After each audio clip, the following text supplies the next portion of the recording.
Existe uma ciência invisível na forma como o sujeito escolhe inaugurar as suas primeiras horas de consciência.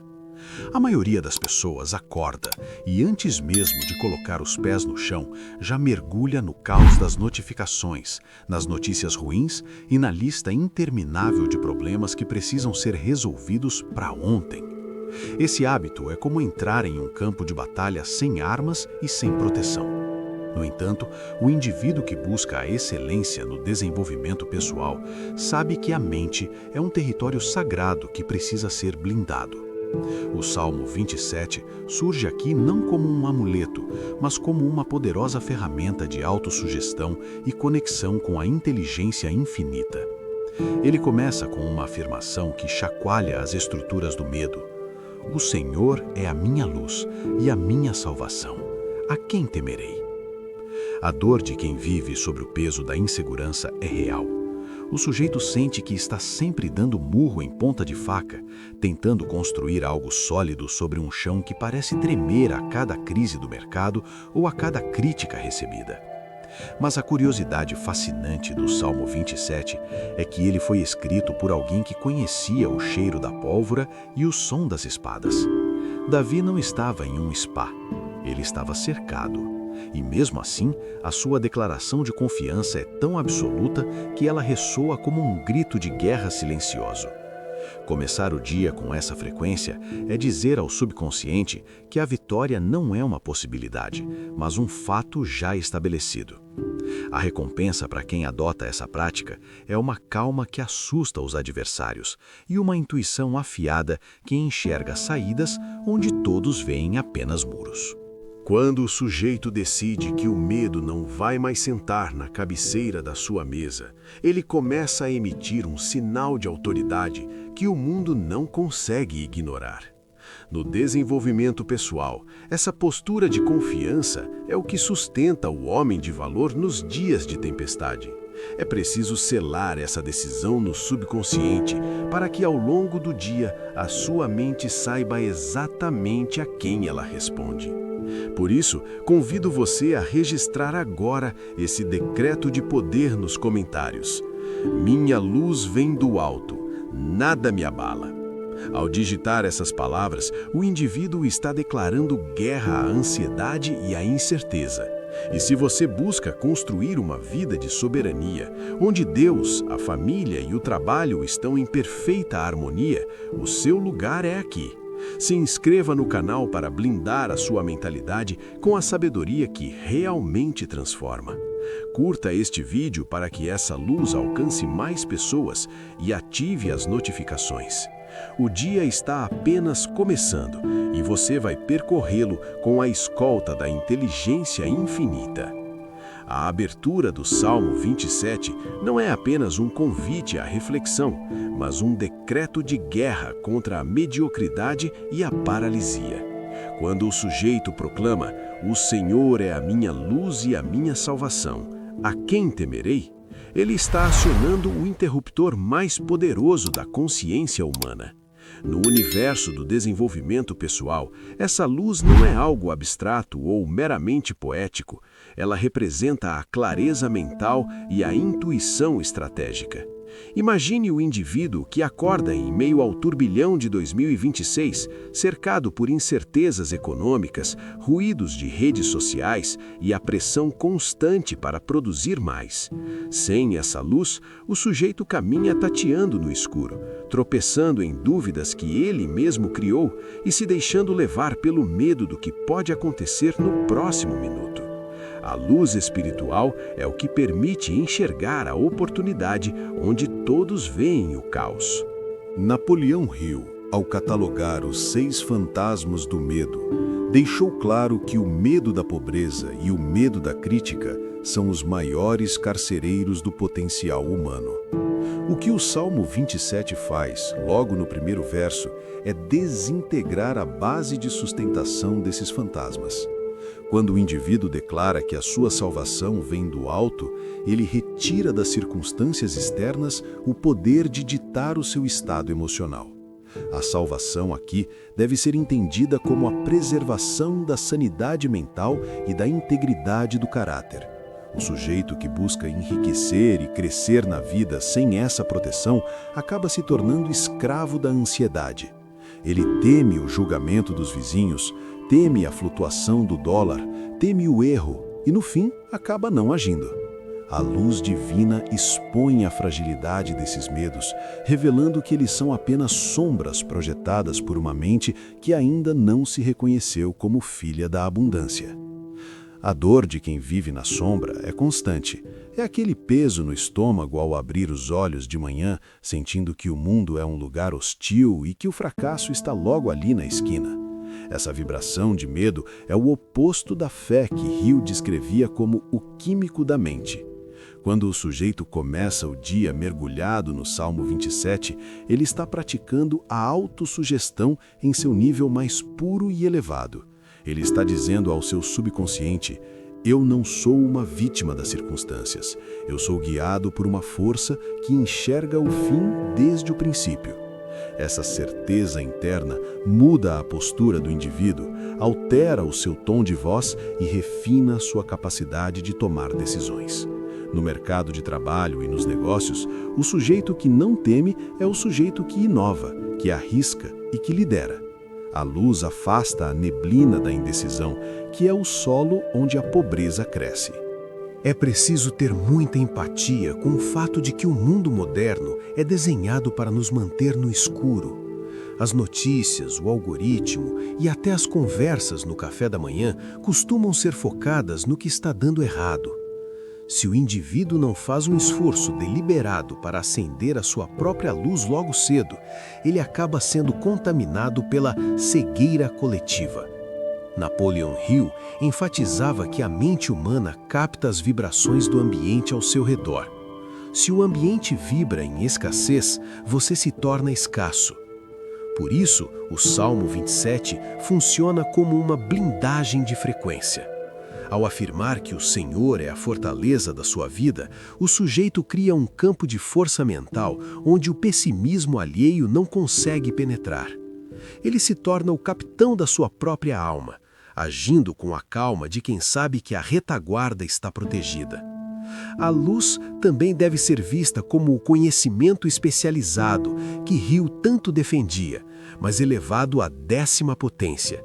É a sabedoria que não vem dos livros, mas da conexão direta com a inteligência infinita. Sabe aquela ideia que surge do nada e resolve um problema complexo? Ou aquela intuição que te faz recuar de um negócio que parecia bom, mas que se revelaria um desastre? Isso é a luz agindo. Começar o dia com o Salmo 27 é como limpar a lente de um telescópio antes de observar as estrelas. Você passa a enxergar as nuances da realidade que os outros ignoram. O indivíduo deixa de ser um derivante e passa a ser um arquiteto do próprio destino. A salvação, nesse contexto, é ser salvo da própria ignorância e do hábito destrutivo de duvidar do próprio potencial. Para aplicar isso de forma prática e visceral, o sujeito deve entender que essa luz precisa de combustível. O combustível é a repetição e a fé. Não basta ler o Salmo como quem lê uma bula de remédio. É preciso sentir a vibração das palavras ecoando nas células. Napoleon Hill ensinava que qualquer ideia ou pensamento que é mantido na mente e reforçado pela emoção começa imediatamente a se traduzir em seu equivalente físico. Se você mantém a luz da confiança, a sua realidade física começará a refletir essa ordem e essa segurança. O medo da crítica, que impede tantos empreendedores de iniciarem seus canais ou negócios, morre de fome quando a luz da aprovação divina é o que realmente importa. No fim das contas, a primeira parte do desenvolvimento nos ensina que a vitória no mundo exterior é apenas uma sombra da vitória conquistada no mundo interior, logo na primeira hora do dia. O sujeito que vence seus medos diante do Criador não encontra adversário à sua altura no mercado de trabalho. A luz que ele carrega nos olhos é o que atrai as pessoas certas, os negócios certos e a prosperidade que não traz desgosto. Quem tem essa luz não precisa gritar para ser ouvido. A sua própria presença exala uma autoridade que o ruído do mundo não consegue abafar. É a soberania mental em sua forma mais bruta e bela. No verso 4 deste salmo, encontramos o que eu chamo de o segredo da singularidade. Davi escreve: "Uma coisa pedi ao Senhor, e a buscarei, que possa morar na casa do Senhor todos os dias da minha vida." Preste muita atenção na estrutura dessa frase. Ele não pediu uma lista de desejos, ele não pediu a cabeça dos inimigos num primeiro momento, ele não pediu ouro ou prata, ele pediu uma coisa. No universo do desenvolvimento pessoal, essa é a manifestação mais pura do que Napoleão Hill chamava de objetivo principal definido. O grande problema do sujeito moderno, especialmente neste ano de 2026, onde a atenção é disputada por algoritmos vorazes a cada segundo, é que ele quer tudo ao mesmo tempo. Ele quer emagrecer, quer abrir uma empresa, quer aprender inglês e quer investir na bolsa. Tudo na mesma semana. O resultado? O sujeito se torna um pato. Caminha, nada e voa, mas não faz nada disso com excelência. Napoleão Hill descobriu que a característica comum a todos os fracassados que ele entrevistou era a falta de um propósito central. Eles eram derivantes, almas que sopravam para onde o vento do mercado ou da opinião alheia as levava. Quando você começa o seu dia com o Salmo 27, você está sendo treinado para filtrar o ruído e focar no sinal. Davi entendia que, se ele estivesse na casa do Senhor, ou seja, em constante sintonia com a inteligência infinita, todo o resto se ajustaria por gravidade. Para o indivíduo que busca a soberania, essa única coisa é o alinhamento com o seu propósito maior. Quando o sujeito acorda e define que a sua prioridade é a conexão espiritual e a clareza de missão, ele para de dar murro em ponta de faca, tentando resolver 1000 probleminhas periféricos e foca no que realmente move o ponteiro da vida. A dor de se sentir sobrecarregado é a dor da alma fragmentada. O indivíduo sente que o dia passou e ele apagou incêndios, mas não avançou 1 centímetro em direção ao seu império. Isso acontece porque falta a maestria da ordem. Ao buscar primeiro a presença e a sabedoria divina, o sujeito recebe o que Hill chamava de munição mental. A mente focada é como um laser. Ela atravessa o aço da resistência.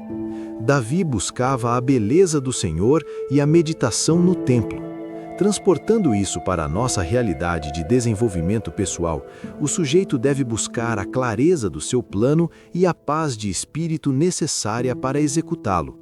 Sem esse foco singular, o trabalho se torna um fardo e a família um estorvo. Com o foco certo, o trabalho vira serviço e a família vira o combustível. É preciso ter muita empatia com quem está no meio do furacão, tentando equilibrar as contas e o emocional. Parece um luxo falar em uma coisa só quando se tem 10 boletos vencendo. Mas a verdade é contraintuitiva. É justamente porque você tem muitos problemas que você precisa de um foco único. Se o indivíduo tenta atacar todos os seus fantasmas de uma vez, ele acaba sendo devorado por eles. Napoleão Hill ensinava que a persistência só nasce quando existe um desejo ardente por um objetivo específico. O Salmo 27 ensina que esse objetivo deve estar ancorado na fonte.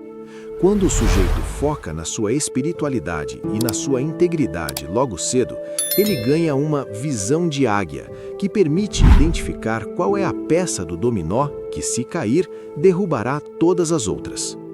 A casa do Senhor, no nosso contexto diário, representa o nosso estado mental de alta performance e paz.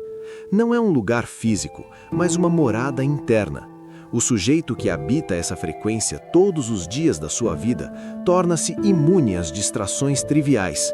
Ele não perde tempo com fofocas de escritório, não se abala com críticas em vídeos e não entra em pânico com notícias de crise.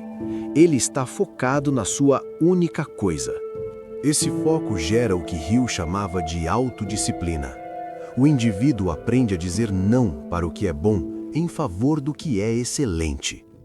No desenvolvimento pessoal, a capacidade de manter o foco no objetivo definido enquanto o mundo desaba ao redor é o que separa os bilionários dos que vivem de salário em salário. Para o sujeito aplicar isso agora, a ação prática é o decreto da manhã. Após ler o Salmo 27, o indivíduo deve escrever em um papel: qual é a única coisa que, se eu realizar hoje, fará com que todo o resto seja mais fácil ou desnecessário? Esse é o seu objetivo principal do dia. Napoleão Hill sugeria que o sujeito lesse o seu propósito em voz alta, com fé e emoção, pelo menos 2 vezes ao dia. Ao unir a oração do Salmo 27 com a técnica de Hill, o indivíduo cria um curto-circuito de poder no seu subconsciente. Ele para de pedir migalhas e passa a buscar o reino, sabendo que as outras coisas são acréscimos naturais para quem tem o foco ajustado na inteligência infinita. No final das contas, o tópico da única coisa nos ensina que a dispersão é uma forma de pobreza. O sujeito que quer agradar a todos, estar em todos os lugares e fazer todas as coisas, acaba sendo um ninguém em lugar nenhum. Mas o indivíduo que decide, sob a luz do Salmo 27, que o seu foco é a conexão divina e a execução do seu propósito, torna-se uma força da natureza. O mundo abre caminho para o homem que sabe para onde está indo. Esse foco inabalável é o que prepara o espírito para o próximo estágio: encontrar o esconderijo seguro quando o dia do mal chegar, garantindo que a sua estrutura não sofra danos enquanto você constrói o seu legado. Quando o sujeito entende que o foco na única coisa é o que dá tração à vida, ele se depara com uma realidade inevitável. O mundo não vai parar de girar e as tempestades não vão pedir licença para cair. No verso 5 do Salmo 27, encontramos uma das promessas mais estratégicas para quem vive no campo de batalha do empreendedorismo e do desenvolvimento pessoal. Pois no dia da adversidade, ele me guardará no seu pavilhão. No oculto do seu tabernáculo me esconderá, pôr-me-á sobre uma rocha. Repare que o texto não diz se a adversidade vier, mas no dia da adversidade. O dia do mal é uma certeza estatística na vida de qualquer um que decide sair da zona de conforto. Seja um revés financeiro inesperado, uma crise no mercado em pleno 2026 ou um problema familiar que abala as estruturas, o diferencial do homem de valor não é a ausência do problema, mas a qualidade do seu esconderijo. No protocolo Hill, esse esconderijo é o que chamamos de santuário mental. Napoleão Hill dedicou décadas para provar que o ser humano possui o controle absoluto sobre apenas uma única coisa: a sua própria mente. Esse é o pavilhão onde o Criador nos guarda.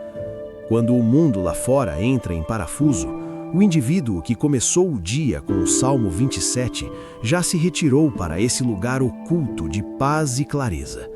Ele não é movido pelas manchetes de jornal ou pelo pânico coletivo dos grupos de WhatsApp. Ele está escondido em uma frequência de pensamento que a negatividade alheia não consegue alcançar.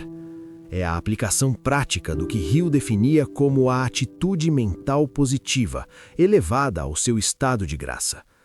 Estar no oculto do tabernáculo significa manter a sua visão e os seus planos protegidos da poluição mental externa, permitindo que a inteligência infinita sussurre as soluções, enquanto os outros só conseguem ouvir o barulho do trovão.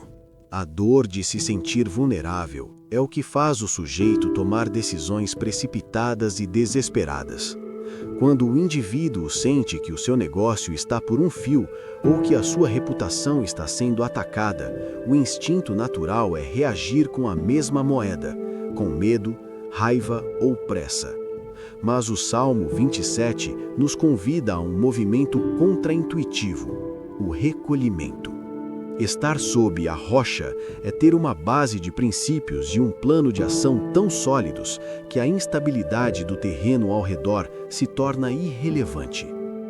Napoleon Hill ensinava que a persistência é baseada no caráter, e o caráter é a rocha. Se a sua segurança depende do saldo bancário, você está na areia. Se a sua segurança depende da sua conexão com a fonte e da sua integridade, você está na rocha.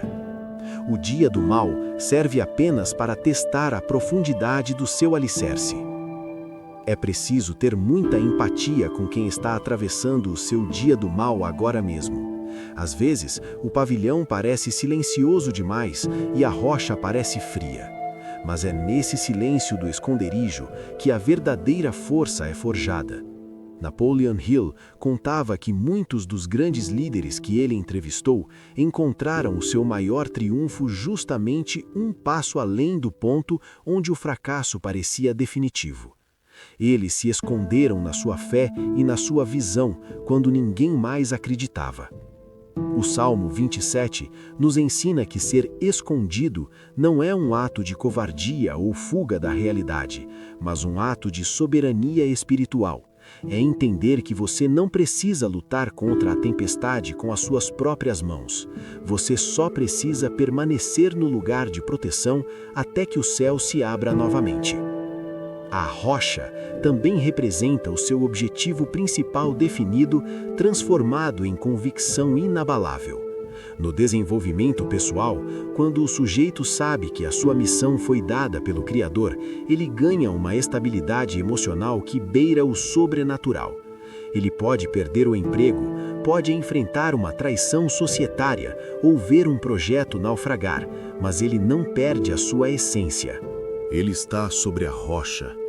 Hill dizia que cada adversidade traz consigo a semente de um benefício equivalente ou superior. O esconderijo divino é o lugar onde você limpa os olhos para conseguir enxergar essa semente no meio da lama do problema. Enquanto o derivante se afoga na lama, o homem de fé usa a rocha para ganhar altura e ver um novo horizonte que se abre.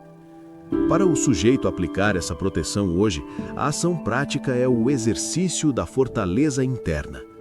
No momento em que surgir um problema estressante ou uma notícia ruim, em vez de reagir imediatamente, o indivíduo deve fazer uma pausa de 3 minutos.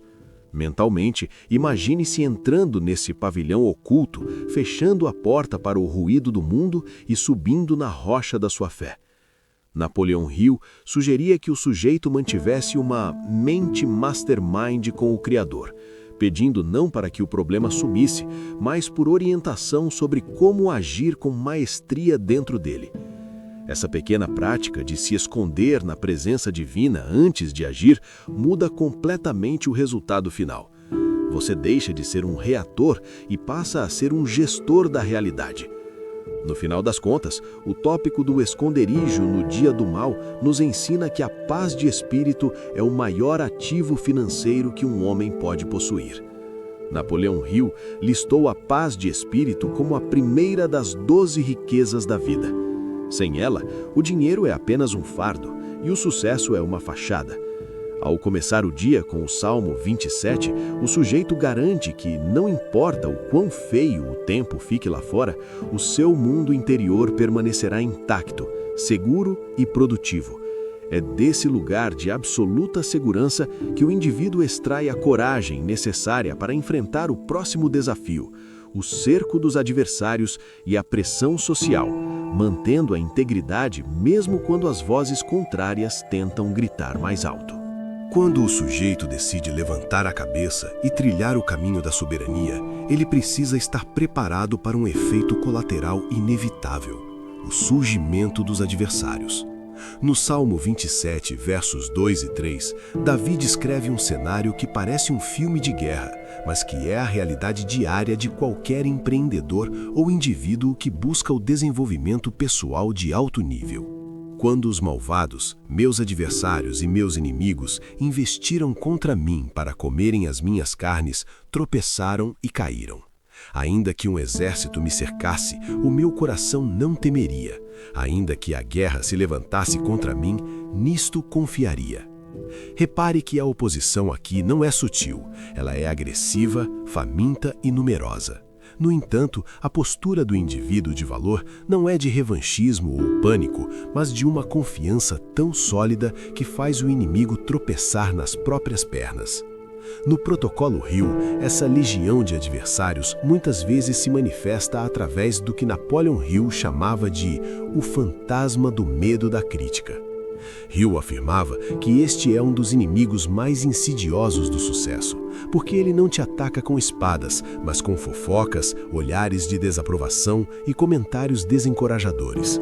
O sujeito que está começando a investir, a mudar de hábitos ou a construir o seu canal Dark focado em prosperidade, certamente será cercado por um exército de pessoas medíocres que tentarão comer a sua carne, ou seja, devorar a sua motivação e a sua autoconfiança. O sinal de que você está no caminho certo é justamente o barulho que os seus opositores fazem. Se ninguém está te criticando, é provável que você não esteja fazendo nada de relevante. A soberania mental começa quando o indivíduo para de buscar a aprovação da multidão e passa a confiar no seu objetivo principal definido. A dor de ser atacado por quem a gente esperava apoio é uma das mais difíceis de digerir. O indivíduo sente uma vontade enorme de parar tudo para se explicar, para tentar provar que está certo ou para brigar por justiça.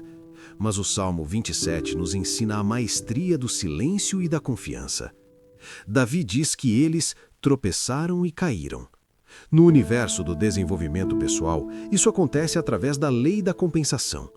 Quando o sujeito mantém a sua atitude mental positiva, AMP, e continua trabalhando com excelência, a própria energia negativa do adversário acaba se voltando contra ele. Napoleon Hill observou que o tempo é o melhor juiz do caráter. O sujeito que foca em construir o seu império enquanto os outros focam em criticar, acaba vencendo por exaustão do oponente. O seu sucesso é a única resposta que realmente cala as vozes contrárias. É preciso ter muita empatia com o sujeito que se sente sufocado pelas pressões sociais. Em 2026, a guerra muitas vezes acontece no campo digital, através de cancelamentos, hates e julgamentos instantâneos. Parece que o mundo inteiro se uniu para dizer que você não vai conseguir. Mas veja bem, um exército inteiro não é páreo para um homem que está em sintonia com a inteligência infinita. Napoleon Hill ensinava que a mente é uma fortaleza inexpugnável se você assim o desejar. Se o indivíduo não der permissão para que a crítica entre, ela morre na porta. Estar confiante no meio da guerra, como diz o Salmo, é manter a sua visão tão clara que o ruído externo se torna apenas um som de fundo sem poder de interferência nas suas decisões estratégicas. A confiança mencionada por Davi é a tradução bíblica do que Hill chamava de fé aplicada. Não é um sentimento vago, mas um estado mental de certeza absoluta na vitória final. O indivíduo que começou o dia com o Salmo 27 entende que o cerco dos adversários é, na verdade, um teste de resistência para sua liderança. Se o sujeito fraqueja diante de um vizinho invejoso ou de um parente pessimista, ele não terá estofo para gerenciar grandes fortunas ou grandes equipes. Os adversários são os seus personal trainers espirituais. Eles te obrigam a fortalecer o músculo da convicção. Hill dizia que ninguém é derrotado até que a derrota seja aceita na própria mente. Se o seu coração não teme, a guerra lá fora é apenas um cenário de treinamento para sua soberania. Para aplicar essa blindagem hoje, o exemplo de ação prática é o filtro do Mastermind. O indivíduo deve avaliar quem são as pessoas que compõem o seu círculo mais íntimo e identificar quem está agindo como adversário oculto, aquele que joga areia nos seus sonhos. Hill dizia que o sujeito deve se afastar, física ou mentalmente, de qualquer influência negativa. Outra ação poderosa é a oração pelos perseguidores. Em vez de gastar energia odiando quem te critica, agradeça a Deus pela força que essa oposição está te obrigando a desenvolver. Isso transmuta a raiva em poder de execução. Leia o capítulo sobre autossugestão em Quem Pensa e Enriquece para aprender a reprogramar sua mente para ignorar o ruído da multidão e focar apenas no comando do Criador. No final das contas, o tópico sobre enfrentar o cerco nos ensina que o tamanho da sua oposição é proporcional ao tamanho da sua bênção. Se o exército que te cerca é grande, é porque o território que você está prestes a conquistar é vasto. O sujeito de valor não pede para que os inimigos sumam, mas para que a sua confiança permaneça inabalável enquanto ele caminha em direção ao alvo.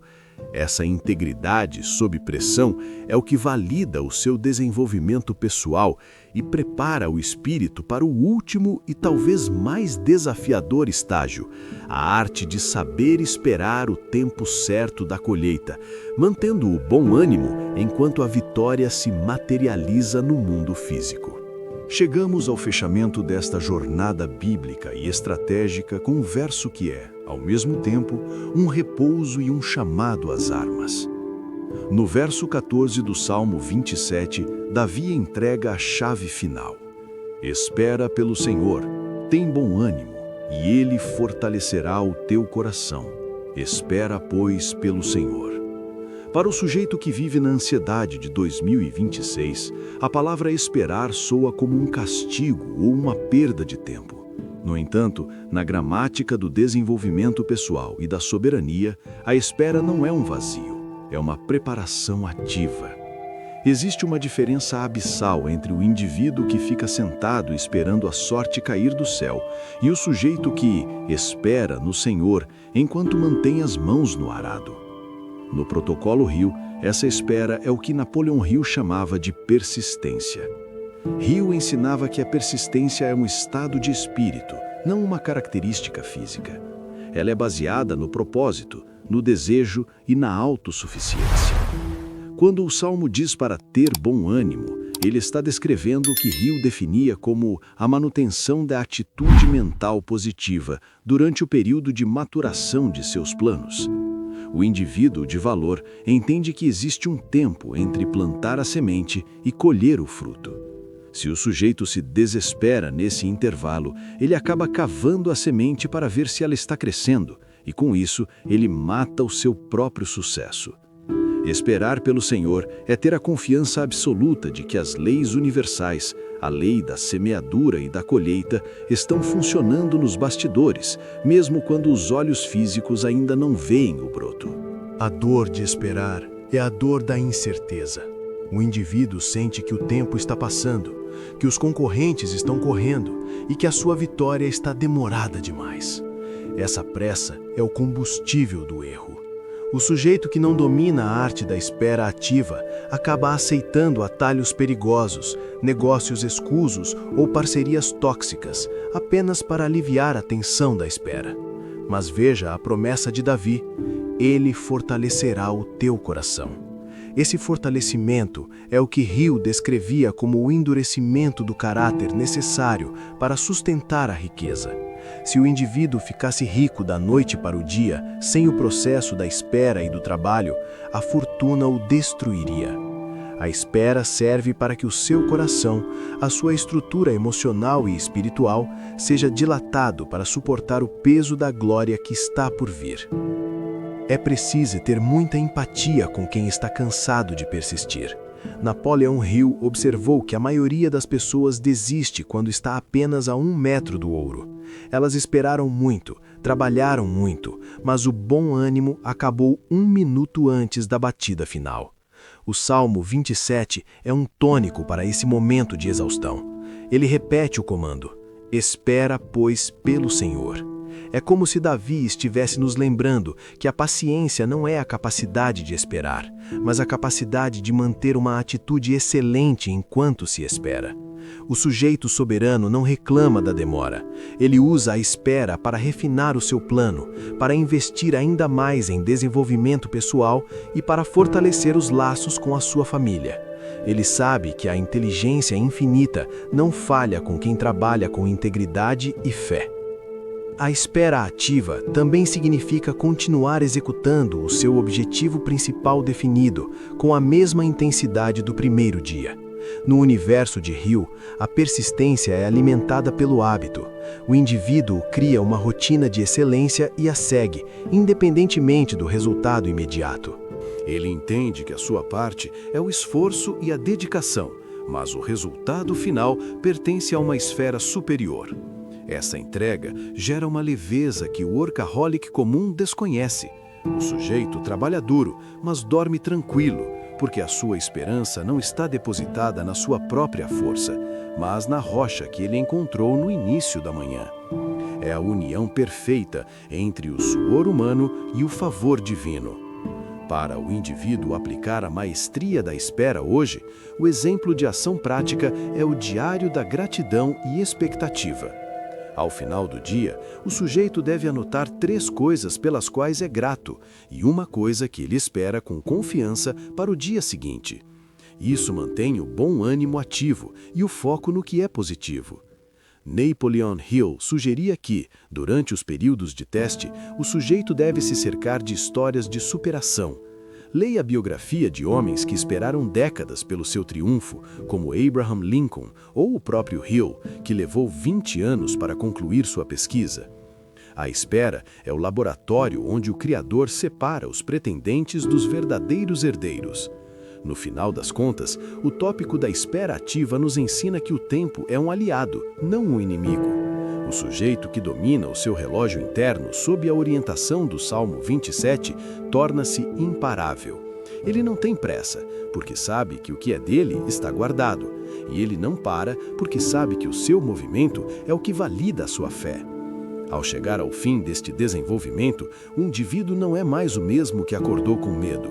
Ele agora é um ser blindado, focado, protegido, resiliente e paciente.